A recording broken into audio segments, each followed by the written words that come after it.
Are you looking for some quick and easy summer meals that won't heat up your whole kitchen? Well, I have 4 of our favorite summer crockpot meals. Easy meals that don't heat up the whole house and don't take long to make either.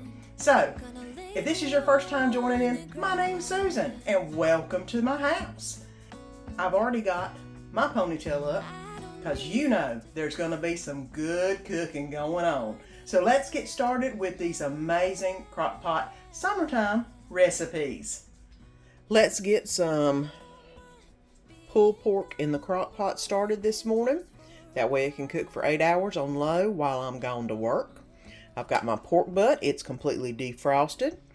I have got barbecue sauce I'm going to put in there because I forgot my pork rubs I normally put on it whenever I smoke it. They're down at the camper, but that's okay. This will do just as fine. I'm going to put a 1/4 of a Vidalia onion in there, and I usually leave the onion in halves and rings. It works good. And then I'm going to put a 1/2 stick of butter in there. I know it sounds weird, but it just makes it taste really good. So let's get to putting everything in the crock pot. And it fit. I didn't think it was going to fit in the crock pot, guys, but it is in there, which is awesome. Now, the next thing I'm going to do is put the stick of butter in the bottom of it. There we go. And I'm just putting it in whole because trust me, it'll melt down quite a bit.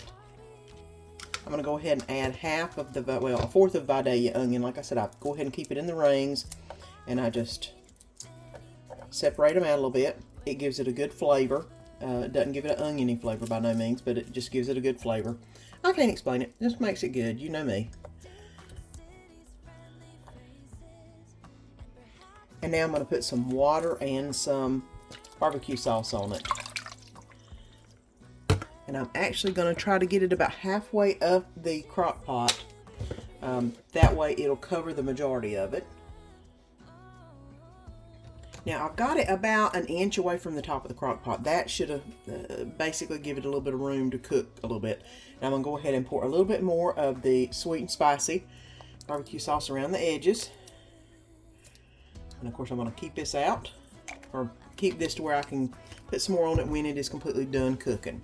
I've got this on low, and it's going to cook for 8 hours, and we'll see what it looks like when we come back from work. And this is what I came home to. Look at that. And it is just falling off the bone. The bone is just about ready to come out of it. I mean, my tongues are going all the way through it. It's so tender and moist. Look at that. And I'm going to go ahead and get this shredded up so we can go ahead and start some supper. And I've also got some french fries in the air fryer if you wonder what that sound is. So let's go ahead and let me get this shredded up. I went ahead and shredded the pork. Now I've got some of the juice out, and I just want to put a drop, and I do mean a drop, of liquid smoke in that. And I'm going to go ahead and mix this up and then add this back to the meat and add some barbecue sauce to it because that'll make it taste like it's been on the grill all day. And the french fries are done. The air fryer finally turned off. I'm going to go ahead and put some mayonnaise on the buns. Y'all know we love the mayonnaise down here. And we love it on our pulled pork too. So here we go. There's that. Now I'm going to add some of this pulled pork itself that has been sitting in that juice that I just added some of that liquid smoke to. Look at that. That's what you call a nice good helping. And I'm going to put some of my sweet and spicy barbecue sauce on it because that is just the way we roll.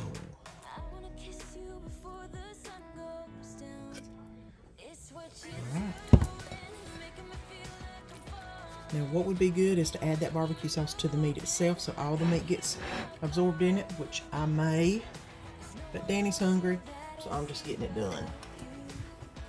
And I've added some french fries from the air fryer and some ketchup for Danny to dip those fries in.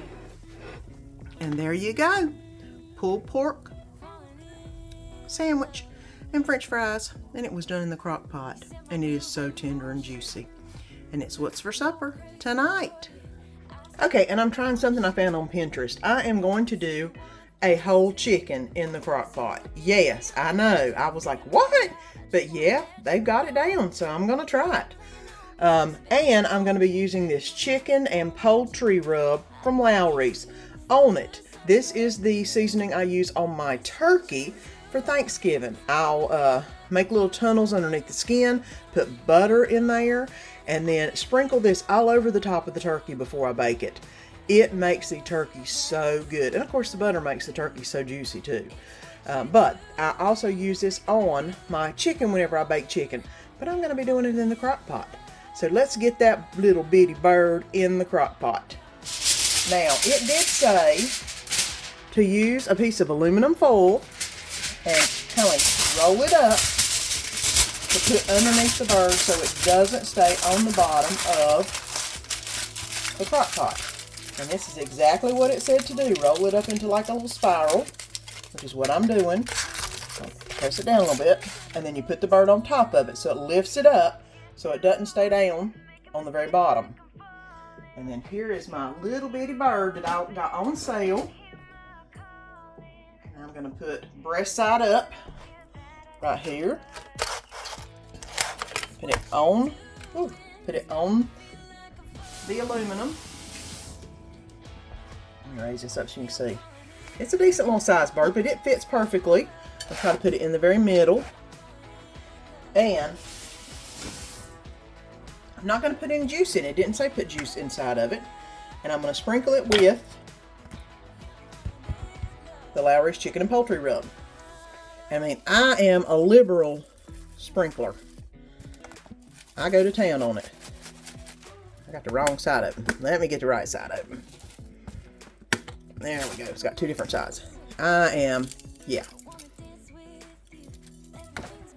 I'm just going to pat it all in. There we go. Now, I've got this on low. Let it cook all day while I'm away at work. And we will all see how it looks like whenever I come back. They do say that at the end you have to get it out and put it under the broiler to get the top skin crispy, which I will do that. That's not a problem. That's an easy do if the chicken's completely done. So, we'll find out when I get home. But other than that, see you whenever I get back from work. Okay, and I've came into something smelling really good. And this, is fogging up the thing.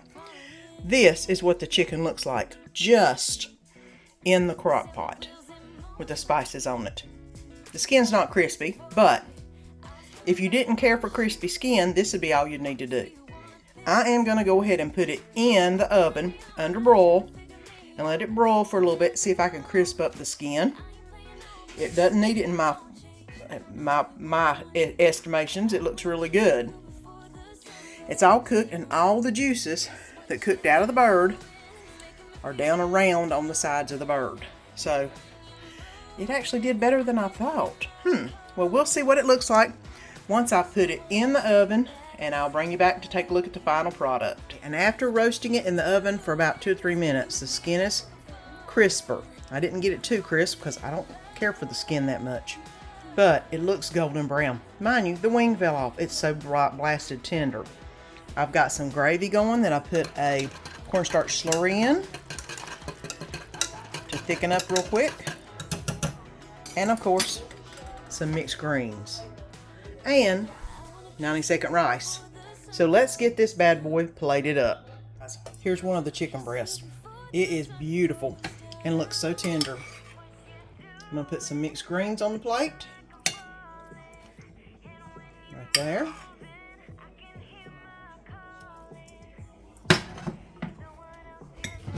Some quick rice.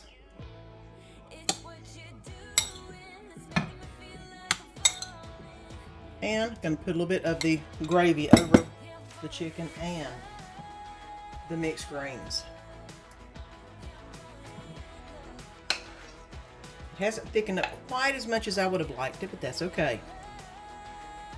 It is just a little bit of goodness to go over everything.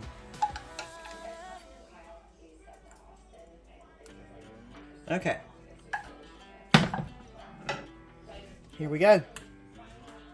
Whole chicken in the crock pot. Who would have thought it? But it's what's for dinner tonight, and it looks dang good.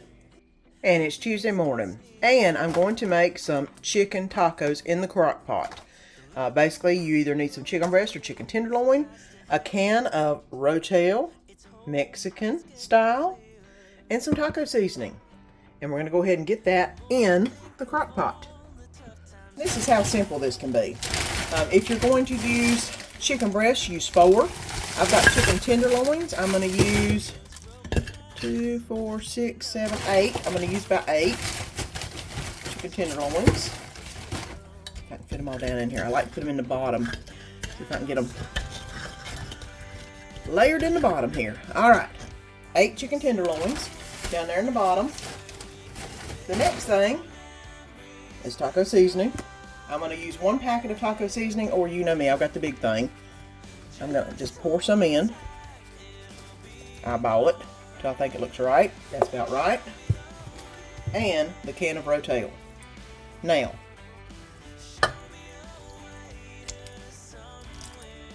I am going to add about half a can of water to this. You don't need a lot, just so it doesn't burn on the bottom, because those chicken breasts are still frozen. And whenever they thaw out and cook, they will make more water. So you do need a little bit of water on the bottom, just to make sure that it doesn't burn to the bottom. Put the top on and turn it on low for the whole time I'm at work, which is about 8 hours. And come home and you'll have taco meat that you'll be able to shred and make you some chicken tacos. Quick, easy, simple. Pop it in the crock pot in the morning. Come home, and 2 or 3 minutes, and you've got a meal. And here is the crock pot I came back home to. Let me go ahead and loosen up the sides. I'm going to turn it down on warm. And right there's, ooh, lousy. I just steamed up the lens. And there's what the chicken meat's looking like right now. What I do whenever I get home is I take 2 forks and I basically shred the chicken meat. And that's just so that it will get down into those juices that the chickens let off while it was cooking. I told you they were frozen and they would make a lot of juice. You didn't need to add much.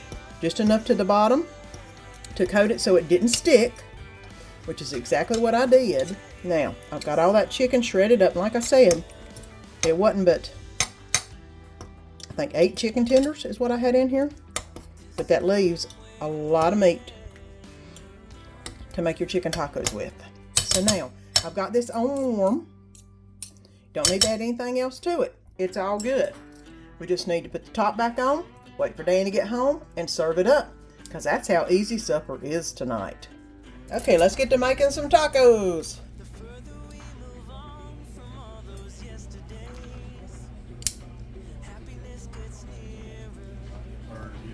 All right. Now let's go ahead. We're going to put some Cholula.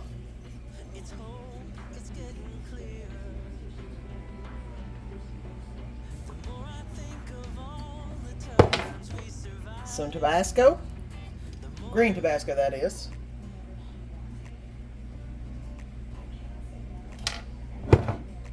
And some of our medium Ortega taco sauce.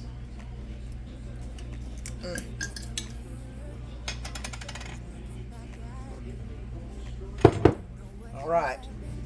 Now, let's get some cheese on that. Some shredded Mexican cheese.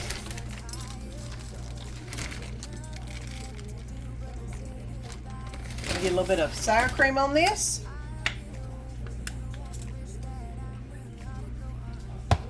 Tacos, Danny style. That's what's for supper tonight. And it's Wednesday morning, and I'm gonna make some baked potatoes in the crock pot. That way we can have a potato bar tonight for supper. So I've got 2 huge baked potatoes, and I'm gonna go ahead and just puncture them with a fork. Rub them both with just a little bit of oil.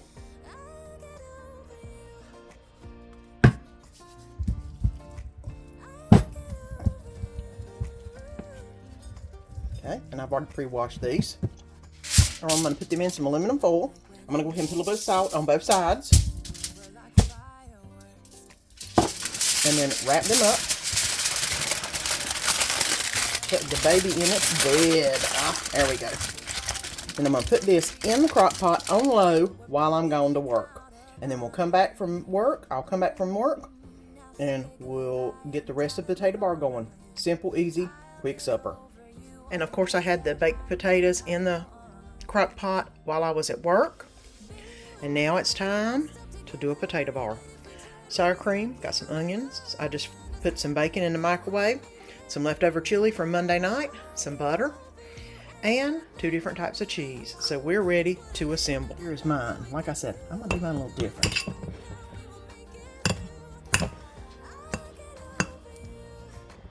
Now I want some butter on mine also.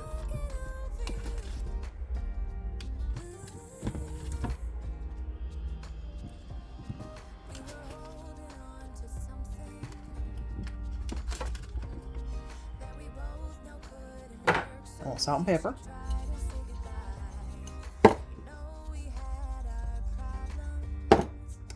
I want a few little onions.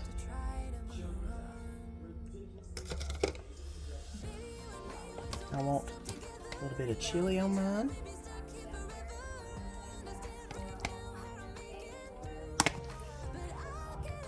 And you know me, I try to use my leftovers as easy as I can. And this makes life simple. I don't know if I might do a little bit more bacon, a little bit of bacon on there, just a dab. Not a big bacon person. I'm gonna go ahead and put the sour cream on top of this. Oh yes. And got some sharp cheddar and some pepper jack. So I'm gonna do both. Sharp cheddar and pepper jack.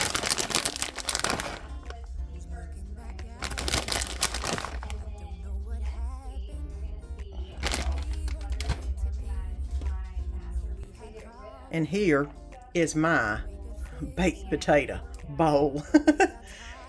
This looks really good. It actually looks really big, so this is gonna fill me up for sure tonight, but this is what's for supper on Wednesday night. I hope you've enjoyed these 4 amazing recipes. Please give them a try. Your family will love them. Until next time, see you then. Don't forget to click that link below and subscribe so you don't miss any of the upcoming videos. And let our family be a part of your family.